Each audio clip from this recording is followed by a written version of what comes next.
வணக்கம். வள்ளுவர் வாசகர் வட்டத்திலிருந்து உங்கள் இனிய கண்ணன். எப்பொருள் யார் யாய்வாய் கேட்பினும் அப்பொருள் மெய்ப்பொருள் காண்பது அறிவு.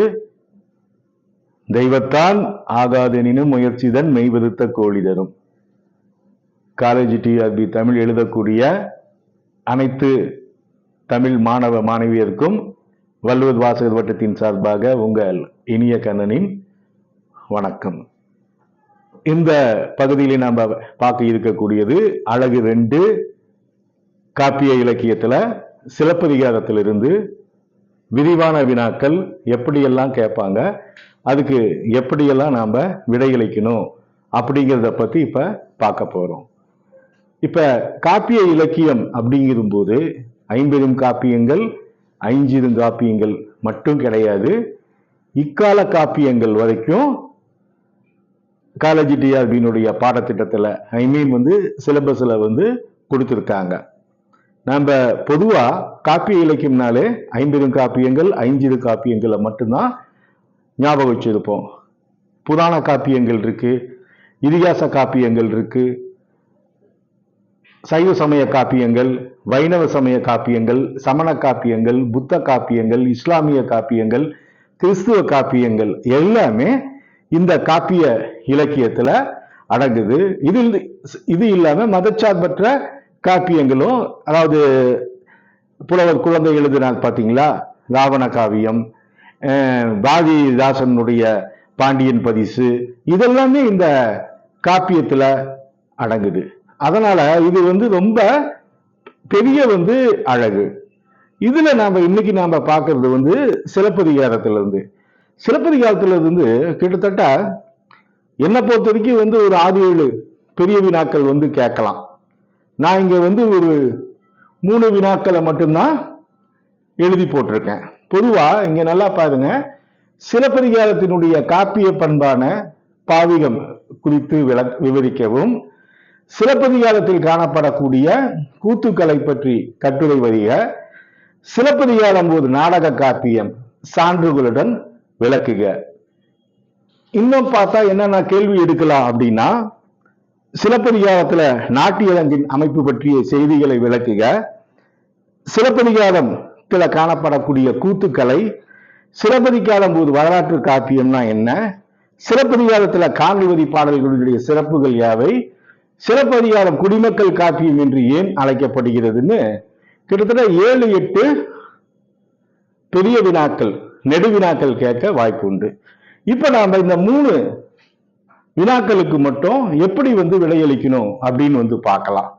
ஃபர்ஸ்ட் சிலப்பதிகாரத்தினுடைய காப்பிய பண்பான பாவியம். பாவியம்னா என்ன அப்படின்னா காப்பிய பண்பு தான். தண்டி அலங்காரத்துல பாவிகம் என்பது காப்பிய பண்பு. இந்த சிலப்பதிகாரத்தினுடைய பாவிகம் என்ன அப்படின்னா, அரசியல் பிழைத்தோர்க்கு அறம் கூற்று, உரைசால் பத்தினியை உயர்ந்தோர் ஏத்துவர், ஊழ்வினை உதுத்து ஊட்டும். இந்த 3 தலைப்பை அடிப்படையாக கொண்டு நீங்க கட்டுரையை வடிவமைக்க வேண்டும். இன்னொரு தடவை சொல்றேன், அரசியல் பிழைத்தோர்க்கு அறம் கூற்றாகும், உரைசால் பத்தினியை உயர்ந்தோர் ஏத்துவர், ஊழ்வினை உதுத்து ஊட்டும். இப்ப அரசியல் பிழைத்தோர்க்கு அறம் கூற்றுனா, அரசியல்ல பிழை செய்தா அவன் எவ்வளவு நல்லது செஞ்சாலும் சரி அவனுக்கு அழிவு நிச்சயம். இந்த இதுல பாருங்க, நீங்க கண்ணகி கிட்ட வாதிட்டு சொல் பூதிட்டு வழக்குரைக்காதையில அறம் கூற்றான மன்னன் பாண்டிய நெடுஞ்செழியன் ஒரு சாதாரண மன்னன் கிடையாது. புறநானூற்றுல ஆதிய படை கடந்த நெடுஞ்செழியன் என்று போற்றப்படுகிறான்.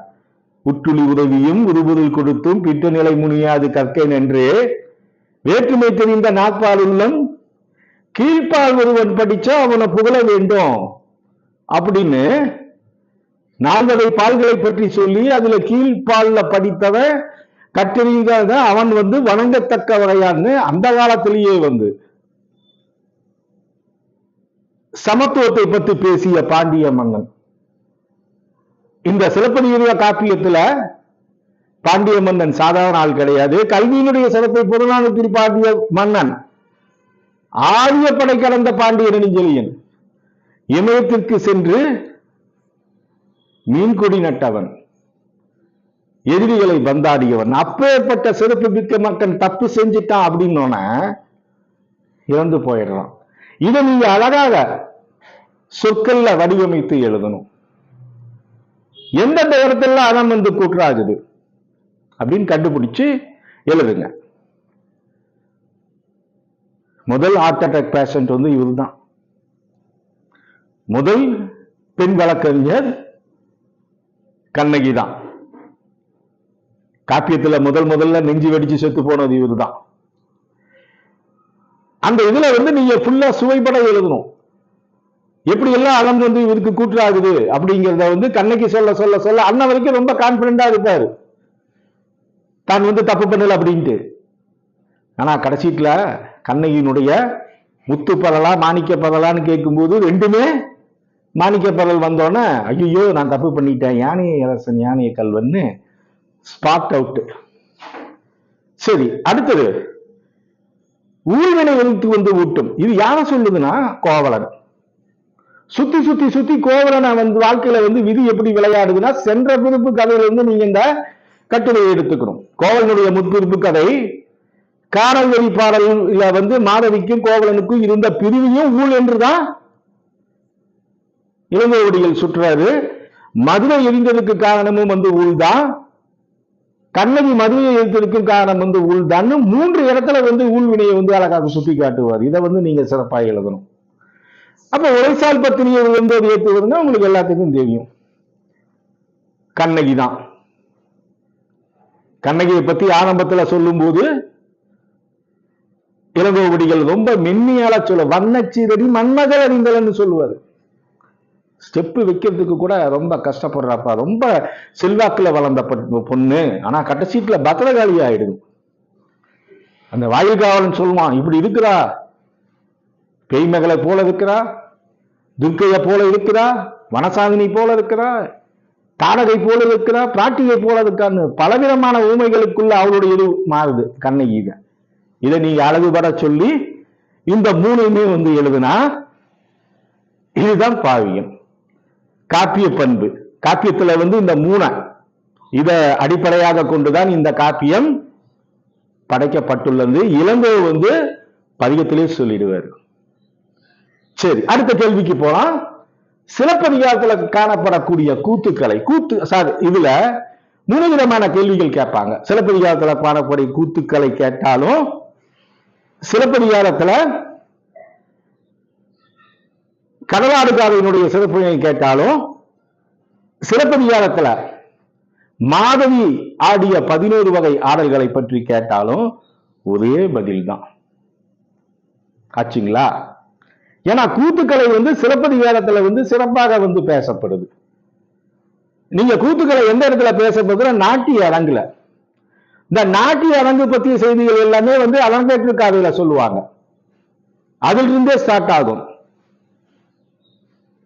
குழலினும் பெரிது யாழே, யாழிலும் முன்னுணை தகவே அப்படின்ட்டு அழகான வந்து ஒரு பாட்டு வரும். குழலை பத்தியும் யாழை பத்தி, தன்னுமை பத்தி, தகவு பத்தி, ஆமந்திரிகையை பத்தி அழகாக சொல்லும்.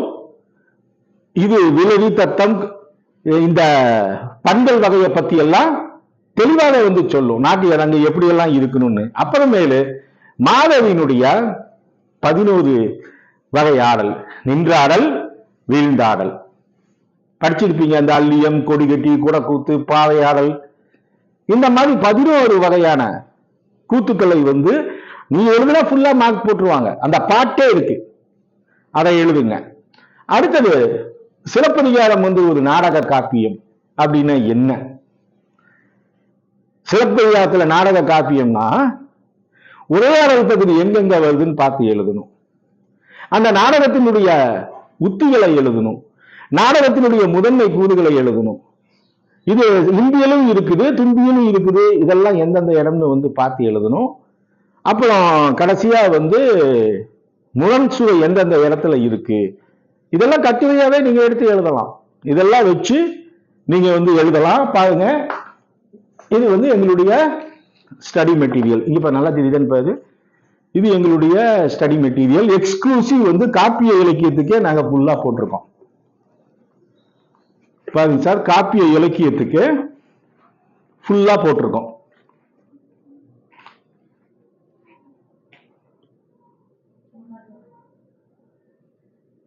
காப்பிய இலக்கியமே கிட்டத்தட்ட 400 பக்கமா இருக்கும் சார். இதுல எல்லாமே கவர் ஆயிடும். இதை ஃபுல்லா வந்து உள்ள காட்ட முடியாது.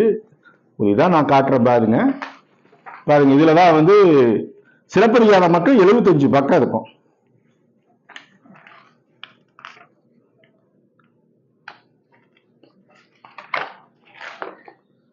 பதினோரு வகை ஆடல்கள்.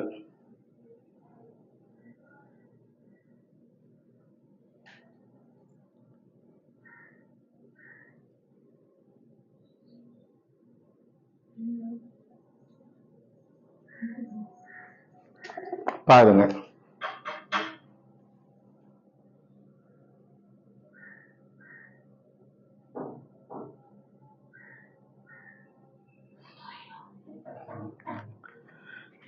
ஃபுல்லா வந்து இதா இருக்கு.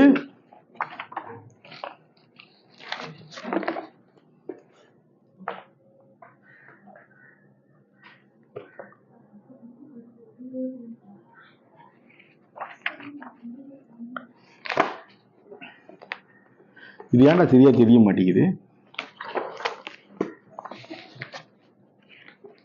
பாருங்க, எங்களுடைய ஸ்டடி மெட்டீரியலுங்க கொஞ்சம் விசிபிளா இல்லை. இப்ப நல்லா தெரியுதான்னு பாரு. கிட்டத்தட்ட 400 பக்கமா இருக்கும். இதுல வந்து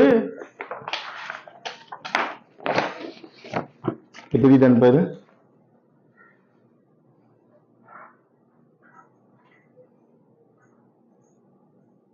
காப்பிய இலக்கியங்கள் இதுல பாருங்க, சிலப்பதிகாரம் மட்டும் 75 பக்கம் இருக்கும்.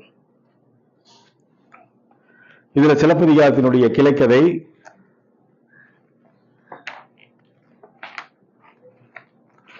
பாருங்க 11 வகை ஆடல்கள் மாதவியினுடையது.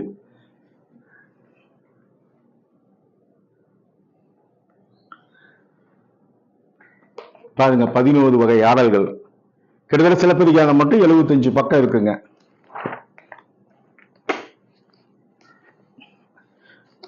இப்ப பாருங்க, எங்களுடைய வகுப்பு டெய்லியுமே 7:30 மணிலிருந்து 9 மணி வரைக்கும் நைட் டைமுங்க. பிஎம்னு போட்டிருக்கேன். அப்புறம் 9:30 half an hour கேப் விட்டு 9:30 to 11 கிட்டத்தட்ட 3 மணி நேரம் டெய்லியும், சண்டே தவிர. சண்டேல வந்து பகல்ல கிளாஸ் போடுவோம். எல்லாம் இணைய வழி வகுப்பு தான்.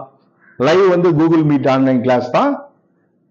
ஸ்டூடெண்ட்லாம் படிக்கிறாங்க சார்.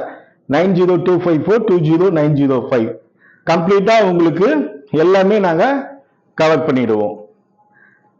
டெஸ்ட் வந்து கம்ப்ளீட்டா கொடுப்போம். கட்டுரை பயிற்சி டெய்லியுமே 1.5 மணி நேரம், அப்ஜெக்டிவ் வந்து 1.5 மணி நேரம்.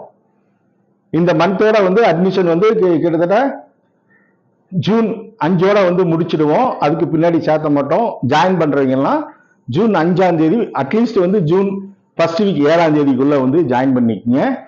வள்ளுவர் வாசகர் வட்டம் உங்களுடைய வெற்றிக்கு வழிகாட்டும். நன்றி, வணக்கம். வள்ளுவர் வாசகர் வட்டத்திற்காக உங்கள் இனிய கண்ணன்.